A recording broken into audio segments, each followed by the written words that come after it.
Yezdi just properly updated their Scrambler. It not only looks visually much better now, it's also gotten a new engine which goes by the name Katar, which translates to Dagger. But is that how it actually feels like to ride? How hot does it get in the city? And can this realistically be your one bike garage that can do it all? I got a chance to live with this bike for a while to find out. So welcome everyone to my review of the 2026 Yezdi Scrambler.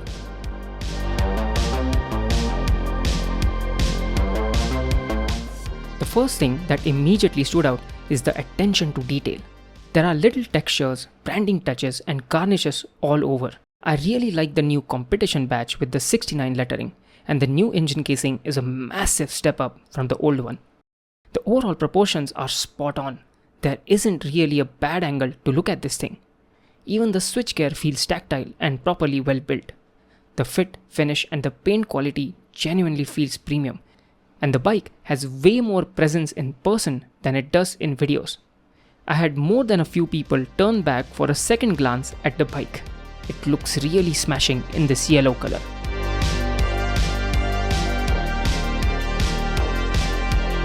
Everyone sees the retro looks and assumes it's a lumpy, long-stroke Enfield-like engine.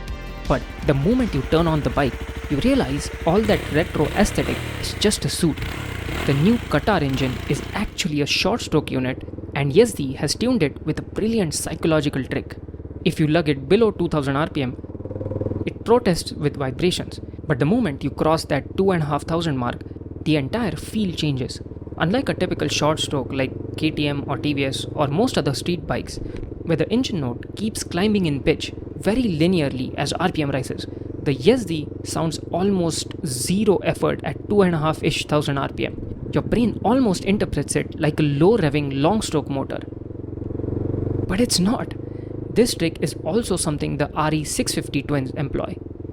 To describe how it feels like, imagine you have pulled the clutch on any bike. All of a sudden, the engine sound fades and feels like zero effort. That's exactly how this feels like, and it's brilliant tuning. As for the soundtrack, it's got real character. It's a throaty, high-tempo pulse that doesn't muddy the bass with mechanical noise. When you whack open the throttle, you get clean, distinct pulses and nice burbles on overrun. Pair that with a surprisingly strong mid-range and top-end grunt, and this 350 feels unexpectedly quick on its feet.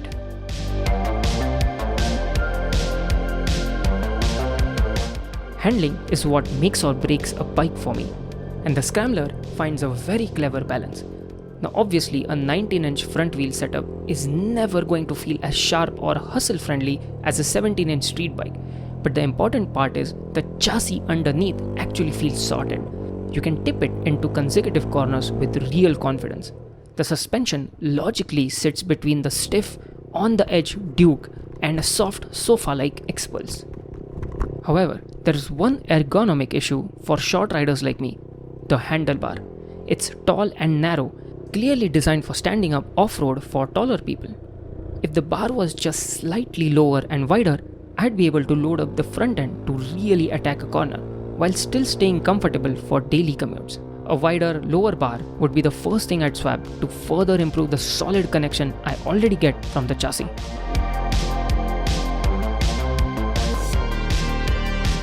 For all the modern in this modern retro, there are some pains. First, the heat. The fan kicks in during traffic like any liquid-cooled engine, but the radiant heat from that isn't the problem. The tank is. The tank itself gets physically hot, and since you're holding onto it, you feel the sizzle more than on other bikes with plastic tank. Then there is the dashboard. It reminds me of the Ducati Scrambler 1100 console, but not in a good way. The fonts are tiny, the glass is reflective, and the tacho is a struggle to read in direct sunlight. And finally, tubeless tires. It's 2026. Running tube on most bikes is an unnecessary headache. We aren't dropping tire pressures low enough off-road to justify the risk of high-speed puncture on-road. This really needs to be a standard, or at least a factory option by now from all manufacturers.